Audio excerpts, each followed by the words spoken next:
Halos isang linggo matapos ang deklarasyon ng batas militar sa Mindanao, ipinahayag ni AFP spokesperson Brigadier General Restituto Padilla na malapit na sa katapusan ang kanilang misyon batay ito sa report ng kanya pong mga tauhan sa ground.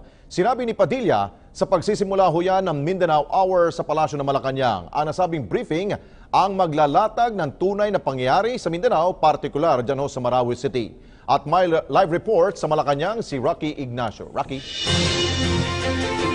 Kinumpirma nga ni AFP spokesperson Brigadier General Restituto Padilla na malapit na nilang matapos ang misyon ng tropa ng gobyerno laban sa Maute Group sa Marawi City. Sinabi ito ni Padilla sa pagsisimula ng Mindanao Hour sa Malacanang, ang programa itinatag para sa makatotohanang impormasyon kaugnay na idineklarang martial law sa buong Mindanao. Ayon kay Padilla, patay sa report ng tauhan sa ground ng AFP at PNP, malapit na ang katapusan ng Maute Group. Pagtiyak pa nito na kontrolado ng tropa ng pamahalaan ng Marawi City, taliwas sa report sa social media na kalahati umano ng lungsod ay hawak ng teroristang grupo. Maigting pa rin ang operasyon ng pinagsanib na pwersa ng AFP at PNP dahil sa report na nananatiling buhay at nandun pa rin sa Marawi City si Isnilon Hapilon, isa sa mga leader ng Abu Sayyaf Group. Narito ang pahayag ni AFP spokesperson Brigadier General Padilla. Although we do not have a timeline, but we're seeking to end this as soon as possible, our ground commanders have assured that the end is almost there. So we hope to get clear results. We have complete control of the city, by the way, contrary to what is coming out in social media and other information, perhaps some fake news. It is not true that half of the city is controlled by the rebels. Totally untrue. The armed forces and the police and all our forces are in complete control of the city except for certain areas of the city where they continue to hold. These are the subject of clearing operations that are continuously being conducted.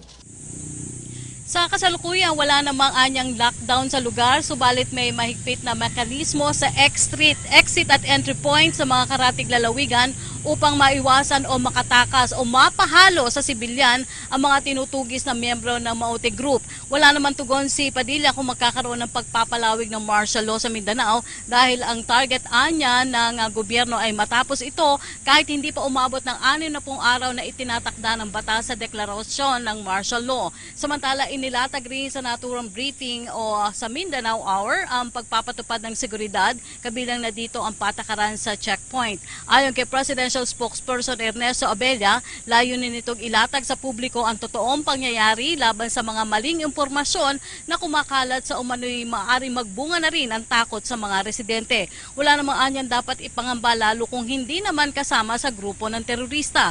Kung nasa sasakyan, hindi nila kailangan lumabas at hayaan na lamang i-check ito ng autoridad. Ipakita rin anya ang kani-kanilang lisensya.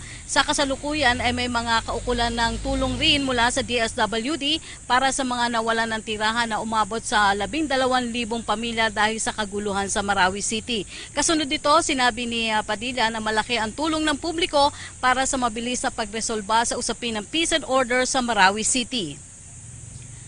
At yan po ang ating pag-uulat mula dito sa Malacanang para sa bayan. Ako po si Rocky Ignacio. Okay, maraming salamat Rocky Ignacio mula po sa Malacanang.